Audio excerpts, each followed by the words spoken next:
Everyone, welcome back to my channel. इस video में हम करेंगे क्लास 12 की पॉलिटिकल साइंस का chapter number 1, challenges of nation building. तो ये जो चैप्टर है, इसमें हमने जो लास्ट पार्ट पढ़ा था वो हमने पढ़ा था प्रोसेस ऑफ पार्टीशन। साथ ही हमने पार्टीशन, डिस्प्लेसमेंट एंड रिहैबिलिटेशन का पहले हमने मतलब देखा था। फिर हमने प्रोसेस ऑफ पार्टीशन पढ़ा था और जिसमें हमने 4 चैलेंजेस भी पढ़े।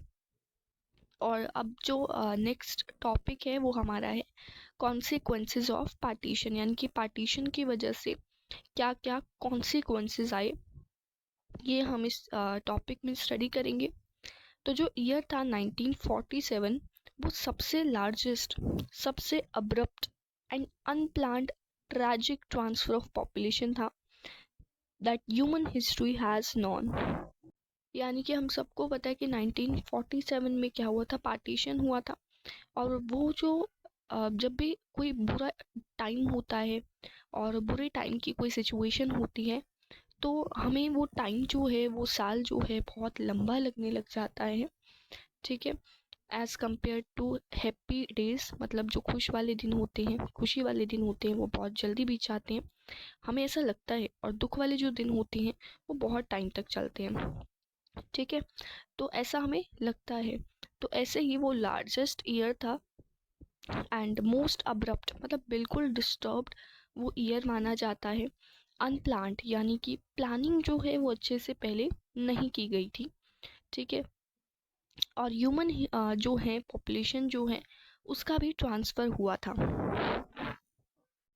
There were killings and atrocity on both sides of the border, मतलब दोनों ही साइड पर, पाकिस्तान के बॉर्डर पर और साथ ही साथ इंडिया के बॉर्डर पर भी किलिंग हो रही थी। लोगों को मारा जा रहा था। एक रिलीजन के लोग दूसरे रिलीजन को मार रहे थे। लेकिन साथ ही हमें ये भी देखने को मिलता है कि कुछ रिलीजन के लोग दूसरे रिलीजन की हेल्प भी कर रहे थे। ठीक है, and in the name of religion people of one community, देखो पीपल जो है, जो लोग हैं एक कम्युनिटी के लोग, वो दूसरी कम्युनिटी के लोगों को मार भी रहे थे। और सिटीज़ जैसे कि अब ये देखो, ये पहले तो ये पिक्चर दिखा रखी है यहाँ पे, ये पार्टीशन की पिक्चर है कि जो लोग जाना चाहते थे दूसरे बॉर्डर पर, एक बॉर्डर से, तो ये क्या कर रहे थे, मूव कर रहे थे। ठीक है, और लाहौर, अमृतसर, कोलकाता, ये डिवाइड हो गए कम्युनल जोन्स में। कहने का मतलब है कि यहाँ पर बहुत ज़्यादा रिलीजन के रिगार्डिंग बहुत यहाँ पर वायलेंस क्रिएट हुआ था। एंड जो मुस्लिम्स हैं, they would avoid going into an area. वो कुछ मुस्लिम्स ऐसे थे जो नहीं चाहते थे कि जो हिंदू वाला एरिया है या फिर सिख, जहाँ पर सिख जो है वो लोग वहाँ पर रहते हैं इस इन रिलीजन के, तो नहीं चाहते थे कि वो वहाँ पर एंटर करें। ठीक है, एंड सिमिलरली हिंदूज़ भी ऐसे ही, हिंदूज़ और सिख्स भी मुस्लिम से एरिया से दूर रह रहे थे।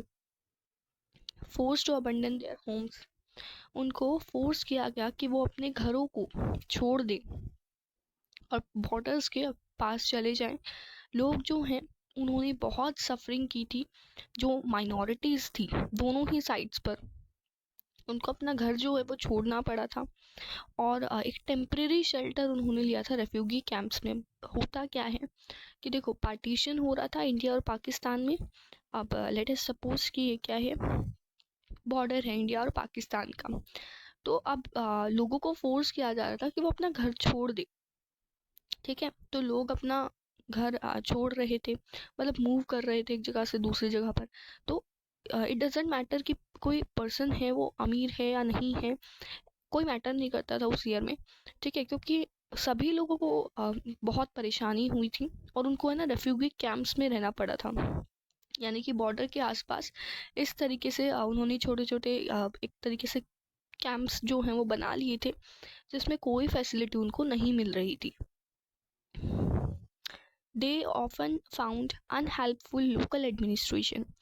अब जो लोकल एडमिनिस्ट्रेशन था वहाँ पर, वो भी कोई हेल्प नहीं कर रहा था। जैसे मैंने बताया, वहाँ पर कोई फैसिलिटी अवेलेबल नहीं थी। And police in what was still recently their own country, वो ट्रैवल कर रहे थे एक साइड से दूसरी साइड पर बॉर्डर के, by all sort of means, यानी कि जो जिससे भी वो जा सकते थे, वो सारे ट्रैवलिंग मीन्स जो हैं वो यूज़ कर रहे थे, चाहे वो पैदल जाके करे, ट्रेन से जाए जैसे हमने पिक्चर देखा, या फिर और किसी तरीके से जाए, बस से जाए। तो ऐसे जो उन्हें तरीका मिल रहा था लोगों को, वैसे वो वहाँ से शिफ्ट हो रहे थे। इवन ड्यूरिंग दिस जर्नी, इस जर्नी के दौरान बहुत सारे लोगों पर अटैक किया गया, बहुत सारे लोगों को मार दिया गया, रेप कर दिया गया। बहुत सारी जो वुमेन थी उनको बहुत सफ़र करना पड़ा बॉर्डर की दोनों ही साइड्स पर, सिर्फ क्योंकि उस टाइम तो क्या था, पैट्रियार्कल सोसाइटी थी। ठीक है, तो इस तरीके से वुमेन पे तो डिस्क्रिमिनेशन होता ही था, और इस टाइम पर तो और भी ज़्यादा होता था। उनको फोर्स किया जाता था अपने रिलीजन को कन्वर्ट कर ले, वो उनको फोर्स किया जाता था मैरिज करने के लिए दूसरे रिलीजन से। ठीक है, दूसरे रिलीजन के लोग फोर्स करते थे। और काफ़ी सारी केसेस में तो क्या हुआ है कि वुमेन अपनी खुद की फैमिली के द्वारा मार दी गई, फैमिली ऑनर को प्रिजर्व करने के लिए। क्योंकि उस टाइम पर इतना ज़्यादा वायलेंस क्रिएट हो गया था कि फैमिली मेम्बर्स को भी लगा था कि अगर हम इसे नहीं मारेंगे ना, तो कोई और इसे उठा कर ले जाएगा। ठीक है, ऐसा भी पॉसिबल हो सकता है। तो फैमिली ओनर के उसमें ये सारे कुछ फैमिली मेम्बर्स मार देते थे अपने घर में जो वुमेन होती थी। Many children were separated from their parents, बहुत सारे जो बच्चे थे अपने पेरेंट्स से सेपरेट हो गए, क्योंकि जो बहुत छोटे बच्चे होते हैं उनको कहाँ पता होता है उनका घर कहाँ है, और उस टाइम तो कोई फिक्स जगह थी ही नहीं, भीड़ हो गई होगी। तो उस भीड़ में भी जो लोग हैं वो अपने पेरेंट्स जो हैं उनसे दूर हो जाते थे। And those who did manage to cross the border found that they had no home, और जिन्होंने बॉर्डर को क्रॉस कर लिया, सपोज इंडिया से जो लोग पाकिस्तान में गए, तो ऐसे लोगों को वहाँ पर उनको कोई घर नहीं मिला, क्योंकि वो देखो पहले तो वो इंडिया में रहते थे, इंडिया में तो उनके पास एक घर था, वो रहते थे। बट वो अब ऐसा कहा गया कि मुस्लिम्स को पाकिस्तान जाना है, तो जब वो पाकिस्तान में जाएंगे तब एकदम से थोड़ी उनको घर मिल जाएगा, तो उनको रेफ्यूजी कैंप्स में रहना पड़ा था। And for lakhs of these refugees countries freedom meant life in refugee camps. अब ये नहीं है कि कुछ दिनों के लिए ऐसा हो, क्योंकि पार्टीशन जब हुआ था तो बहुत रेफ्यूजी कैंप्स में जो लोग रहते हैं ना, काफ़ी महीनों तक या फिर काफ़ी साल तक भी हम कह सकते हैं कि ये लोगों को रेफ्यूजी कैंप्स में रहना पड़ा था। जो राइटर्स थे, पोइट्स थे, फिल्म मेकर्स थे इंडिया में और पाकिस्तान में, उन्होंने एक्सप्रेस किया कि यहाँ पर बहुत ज़्यादा किलिंग्स हो रही है, सफरिंग हो रही है, डिस्प्लेसमेंट की वजह से वायलेंस क्रिएट हो रहा है। अपनी नॉवेल्स में उन्होंने लिखा, शॉर्ट स्टोरीज बनाई, पोम्स लिखी, फिल्म्स लिखी। While recounting the trauma of partition, they have often used the phrase that survivors themselves used to describe partition as a division of herds. अब यहाँ पे डिवीजन ऑफ हर्ट्स क्यों कहा गया? उस टाइम पर है ना, सिर्फ लोग ही जुदा नहीं हो रहे थे, लोगों के दिल भी जुदा हो रहे थे। And the partition was not merely a division of properties liabilities, partition में ऐसा नहीं था कि लोगों की प्रॉपर्टी जो है उसका डिवीजन हो रहा है, उनकी फैसिलिटीज का डिवीजन हो रहा है, ठीक है, उनके सामानों का डिवीजन हो रहा है, बल्कि यहाँ पर पॉलिटिकल डिवीजन भी हो रहा था कंट्री में। ठीक है, एडमिनिस्ट्रेशन का डिवीजन भी हो रहा था।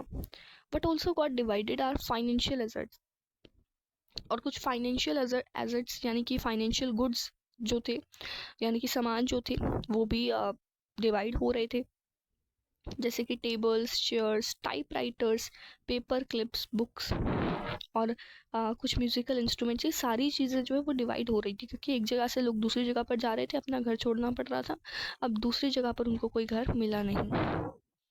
जो गवर्नमेंट के एम्प्लॉय थे, रेलवे के एम्प्लॉय थे, वो डिवाइड हो गए थे। And above all it was violent separation, ये बहुत वायलेंट सेपरेशन था कम्युनिटीज़ का। ठीक है, जो लोग एक टाइम पर नेबर्स की तरह रह रहे थे, तो पार्टीशन की वजह से उनको अलग होना पड़ा था, अलग अलग देशों में रहना पड़ा था। और ये एस्टिमेट किया गया था कि पार्टीशन की वजह से 80 लाख पीपल जो है उन्होंने माइग्रेट किया, यानी कि एक जगह से दूसरी जगह पर वो ट्रांसफ़र हुए। And between 5 to 10 lakh people were killed, और 5 से 10 लाख जो लोग हैं उनको पार्टीशन की वजह से मार दिया गया। Beyond the administrative concerns and financial strains, इनके अलावा क्या था कि partition posed another deeper issue, एक और इशू था यहाँ पर पार्टीशन की वजह से जो हो रहा था, जो इंडियन नेशनल स्ट्रगल था, इंडियन नेशनल स्ट्रगल के जो लीडर्स थे वो बिलीव नहीं कर रहे थे इस टू नेशन थ्योरी में। ठीक है, मतलब उन्होंने तो पहले ही मना कर दिया था कि टू नेशन थ्योरी के अकॉर्डिंग यहाँ पर कोई भी डिवीजन नहीं होना चाहिए, लेकिन फिर भी मुस्लिम लीग ने फोर्स किया ये टू नेशन थ्योरी के लिए, और partition on religious basis had taken place. लेकिन फिर भी पार्टीशन हुआ रिलीजन के बेसिस पर। Did that make India Hindu nation automatically? क्या इससे हम ये समझे कि हिंदू नेशन बन जाता है जब पार्टीशन होता है, इंडिया एक हिंदू नेशन बन जाता है? लेकिन ऐसा नहीं है, इसका आंसर है नो, क्योंकि मुस्लिम्स ने तो डिमांड कर ली थी कि हमें तो सिर्फ अपने जो कंट्री है वो मुस्लिम कंट्री बनानी है, लेकिन इंडिया में ऐसा कुछ नहीं था। इंडिया ने जो है सभी लोगों को वेलकम किया, चाहे वो कोई भी कम्युनिटी से, कोई भी रिलीजन से बिलोंग करते हो। ठीक है, तो इंडिया कोई हिंदू नेशन इस तरीके से, सेक्युलर कंट्री है इंडिया, तो हिंदू नेशन इस तरीके से यहाँ पर कोई भी नहीं बना। Even after large scale migration of Muslims to newly created Pakistan, Muslim population in India, मतलब इतना ज़्यादा यहाँ पर माइग्रेशन होने के बाद भी इंडिया में फिर भी 12% मुस्लिम्स जो हैं वो बचे थे टोटल पॉपुलेशन में से 1951 में। So how would the government of India treat its Muslim? तो कैसे इन्होंने यहाँ पर जो इंडिया में मुस्लिम रहते हैं उनको कैसे ट्रीट किया, या फिर जो बाकी के रिलीजियस माइनॉरिटीज़ में थी उनको कैसे ट्रीट किया, जैसे सिख हो गए, Christian, Jain, Buddhist, Parsis and Jews, उनको कैसे ट्रीट किया? तो जो पार्टीशन था had already created severe conflict between the two communities. दो कम्युनिटीज़ में, हिंदू और मुस्लिम में बहुत ज़्यादा यहाँ पर पहले ही इतना ज़्यादा वायलेंस क्रिएट हो गया था, तो वहाँ पर there were competing political interest behind this conflict. ठीक है, अब यहाँ पर कंपीटिंग पॉलिटिकल इंटरेस्ट यानी कि पॉलिटिक्स में भी कंपटीशन यहाँ पर क्रिएट हो रहा था इन कॉन्फ्लिक्ट्स के चलते हुए भी। मुस्लिम लीग को फॉर्म किया गया ताकि जो मुस्लिम्स का इंटरेस्ट है उनको प्रोटेक्ट किया जाए, मतलब मुस्लिम्स को प्रोटेक्ट किया जा सके इंडिया में। तो इंडिया में मुस्लिम लीग जो है उसको फॉर्म किया गया, बनाया गया। It was in forefront of demand for separate Muslim nation. ठीक है, तो जो पाकिस्तान था वो एक सेपरेट मुस्लिम नेशन बनाना चाहता था, एंड वहाँ पर बहुत सारी ऑर्गेनाइजेशंस क्रिएट की गई जो कि जो हिंदूज थे which were trying to organise Hindus in border to turn India into Hindu nation. अब यहाँ पर कुछ ऐसे भी लोग थे जो इंडिया में जिन्होंने अपनी ऑर्गेनाइजेशंस बनाई हिंदू इंडिया को एक हिंदू नेशन बनाने के लिए। तो कुछ लोग ये भी चाहते थे कि इंडिया पूरी तरीके से हिंदू नेशन बन जाए, लेकिन इस तरीके की थ्योरी यहाँ पर नहीं अप्लाई की गई थी, क्योंकि इंडिया को एक सेक्युलर जो प्रिंसिपल था वही दिया गया था। लेकिन काफ़ी सारे जो लीडर्स थे नेशनल मूवमेंट के वो बिलीव करते थे कि इंडिया को जितने भी रिलीजन्स के लोग हैं उन सबको इक्वली ट्रीट करना चाहिए। ठीक है, किसी भी तरीके का डिस्क्रिमिनेशन नहीं होना चाहिए, इक्वली, एंड दैट इंडिया जो है वो एक ऐसी कंट्री होनी चाहिए जो superior status they, superior status to adherents of one faith and inferior to those who practiced another religion. All citizens would be equal irrespective of their religious affiliation। मतलब कहने का मतलब है कि इंडिया में कुछ लीडर्स ऐसे थे जो चाहते थे कि इंडिया पूरी तरीके से सेक्युलर रहे और यहाँ पर सबको इक्वल, मतलब रिलीजन में जितने भी लोग हैं उन सबको इक्वल फैसिलिटी मिले, सब कुछ इक्वल हो, इक्वालिटी क्रिएट हो। बीइंग रिलीजियस और a believer would not be a test of citizenship. तो उन्होंने मतलब सबको सिटीजनशिप भी प्रोवाइड की, चाहे वो किसी भी रिलीजन से बिलोंग करते हो, एंड उन्होंने सेकुलर नेशन का जो आइडियल है उसको बरकरार रखा, और ये जो आइडियल था इसको इंडियन कॉन्स्टिट्यूशन में भी लिखा गया। ठीक है, तो ये हमारा टॉपिक था, ये कंप्लीट हो चुका है, और नेक्स्ट वीडियो में हम गांधी जी का सेक्रीफाइस पढ़ेंगे कि महात्मा गांधी ने क्या सेक्रीफाइस किया था। इस टॉपिक को हम नेक्स्ट वीडियो में समझेंगे। आई होप आप सबको ये टॉपिक समझ में आ गया होगा। फिर भी कोई डाउट है तो आप कमेंट करके पूछ सकते हैं। मिलते हैं अपनी नेक्स्ट वीडियो में। Thank you.